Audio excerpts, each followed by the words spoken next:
Episode 8. To Fly Beside the Sun. "Look, there it is again!" Mocha exclaimed, pointing in the distance to the looming shape of the London Eye, that massive white Ferris wheel accenting the London skyline. Pierre had noticed her interest in the thing the last few days, and begun to wonder how long it would be until Mocha demanded a closer look. "Still where we left it. You know, I really doubt it's going to roll away when we aren't looking," Pierre jeered coyly. Mocha's face pouted. "Ha! Very funny, wise guy." Pierre laughed lightly at her embarrassment. They were making their way down one of the many shop-lined streets of the city, the type that in a smaller town might have been a main street, walled with smart-looking business fronts and their pinstriped canopies, as throngs of people made their way up and down, though by London standards it was little more than a wide alleyway. They rounded a corner with coffees in hand, as though it was second nature, automatically making their way to the same old park they regularly frequented, the one with the circular gravel path which on a bright, clear-skied afternoon like today was filled with joggers and dog walkers. As always, there was the faint smell of fried foods coming from the ever-present chip van, and to either side of it was the same two benches as always, though today no one sat on the bench in the shade of the old beech tree. As they took their usual spot on the one to the left of the van, Mocha struck up a new direction for the conversation. "So listen, I've been reading those books I found in your storeroom." Pierre groaned audibly. "I told you, it's all fiction." "Yes, well that's nice and all, but I have questions." "Well, no surprise there," Pierre grinned. "But haven't you heard of death of the author? You're not meant to ask questions about a text, you know." Mocha frowned. "There'll be a death of the author right in front of me if you don't stop teasing." Fair point. What was your question?" Pierre retorted with hands raised in full surrender. Mocha nodded, pleased to get back on track. "The character, who is quite clearly meant to be you, when you were still my knight, your Lady Ardic's companion, is he meant to be so lonely and inadequate?" Pierre nearly choked on the cup of coffee he'd been drinking from. Yeah, that's quite a loaded question. Well, characters need arcs, you know, to keep the story interesting." "So that part isn't based on you," Mocha replied with hope. Well," Pierre half mumbled, casting his eyes aside. For a few seconds it seemed he would try to change the subject, but then he continued, much to Mocha's joy at seeing her friend open up to her more often as of late. I guess when I was a kid, I thought I was hot stuff. I mean, a boy like me from the slums of the capital, getting to become a royal knight, that's a pretty big deal. It was my father's doing, really. He was a regular old pikeman in the army, but one day he saved his commander, some noble lord, a baron or duke, I think. Anyway, as a reward, the noble offered father a knightship, but he turned it down and instead asked the lord to make me one. So there I was, little 5 or 6 year old Jem, shipped off to be a page, a knight in training. I was good at it, too. I'd grown up knowing what not having enough food on the table felt like. I'd go home on leave from training, only to find out the village had died of plague.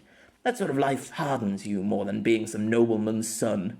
And so I rose through the ranks like a meteor across the sky. That annoyed a lot of actual noblemen's sons, and let me tell you, getting into fights with those makes for great practical training." He grinned before cringing with a sigh. "But in reality, I was just a very big fish in a very small pond. A couple of years from finishing my training, I got made Ardic's bodyguard and tutor. Everyone knew why. The king thought a commoner like me would slack off. He didn't actually want his child to wield a sword." "But you did the training with all you had," Mocha added. Pierre laughed heartily. "Like I had a choice. Young Ardic was a downright diva, the tomboy princess, hair cut short, dressing in boys' clothes, and badgering her father into getting her sword lessons. Trust me, she didn't give me any option but to teach her everything I knew. Then again, she was an amazing student." Mocha watched as Pierre's face clouded, as he remembered a long-forgotten history. A memory of 2 teenagers sparring with wooden swords, the boy with a cocky grin on his young face and a hand held behind his back, the girl, if she could be confidently identified as one, drenched in sweat as her short brown bob flowed to and fro as she desperately tried to best her teacher. I said before that I believe Ardic had a photographic memory, but maybe it was more than that. She learned with a ferocious pace.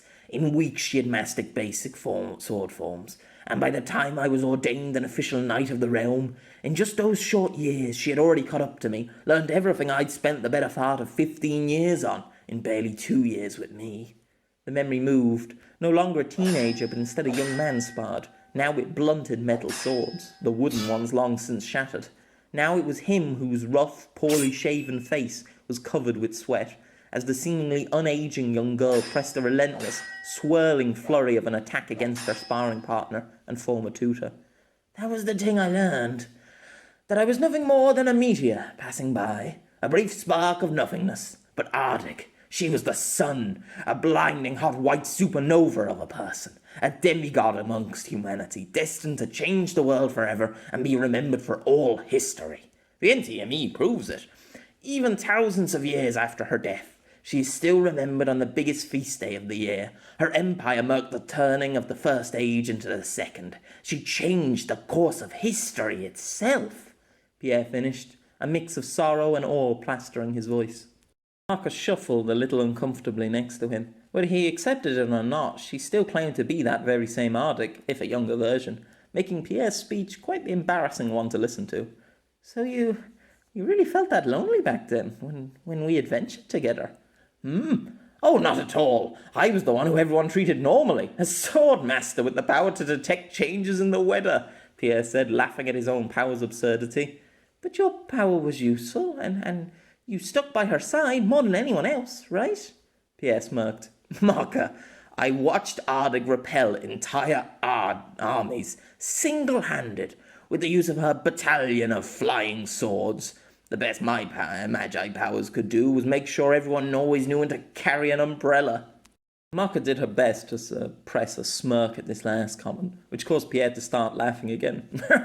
Barometric pressures is something they have studied here on Earth. I believe that's what my ability is. Like cats or dogs, I can sense when a storm or an earthquake is coming. Not an entirely useful thing in daily life, but certainly not much compared to Ardig.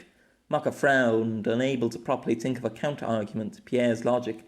She wanted to say all powers and warriors had their place and were important to a team of adventurers, but struggled to find the right phrasing. She had noticed this often about Pierre since that night when he had broken down in her arms. He was certainly more open with her now, about his past and his feelings, which she felt was a good thing, but that openness brought with it a great deal of sour memories and sorrowful thoughts, things Pierre had kept to himself for a long time, expressing his feelings only cryptically through his writing. I have to work on this deep-held sadness before Valentine's Day gets here, Mocka lamented internally, but even as she did, Pierre had started off on more reminiscing. Don't get me wrong, though, I don't begrudge her or anything. That's just the way of the world. You can be someone important, maybe a famous hero who slays a great monster, one who gets remembered for generations to come. But eventually even that will fade. You can hardly expect the world to remember everyone who ever lived, now can you? No, only a select few get remembered forever, like Ardig. If anything, my biggest regret is probably being made to leave her behind. I know it sounds arrogant. I mean, look at the sun. Look up at it. Can you relate to the sun? Empathize with it? Ever hope to burn a fraction as brightly as it does? Of course not. But a part of me was content back then to at least be able to catch Ardig when she used her power too much, that I could at least make sure she never got caught out in the rain. Silly, really, I know. The sun doesn't need a passing meteor's kindness, and yet she always seemed so lonely to me. She watched with a deep sadness of her own as Pierre continued to vent. He sat staring up at the clouds, his hand laid flat against the surface of the bench. She slowly reached out her own hand to his, suddenly filled with a deep-seated urge to join with him. But you were important. You were the reason I wasn't lonely. The most important... Pierre hopped up from the bench with a start, clearly not having heard what Mocka had been mumbling under her breath, and inadvertently missing her hand reaching for his. Enough of this depressing talk. Makes me sound like some old man on his deathbed, Pierre proclaimed, stretching his stiff shoulders. I fancy chips. Oh, and a battered sausage, eh? Healthy eating be damned. What about you, Mocka? Mocka sighed and pushed herself out of the chair, before offering the same smile as always. Sure, but you're paying. Take it as punishment for that missed opportunity at happiness just now. I always pay. And what missed opportunity? If you miss what's right in front of your eyes, you have no one to blame but yourself, she jeered gleefully, smirking as she skipped ahead of Pierre, her white head of hair blowing gently in the cold February breeze. Pierre smiled as he followed after her. The cost of a meal was certainly a small one to pay for this type of happiness. even if he didn't wholly understand Mocker's meaning.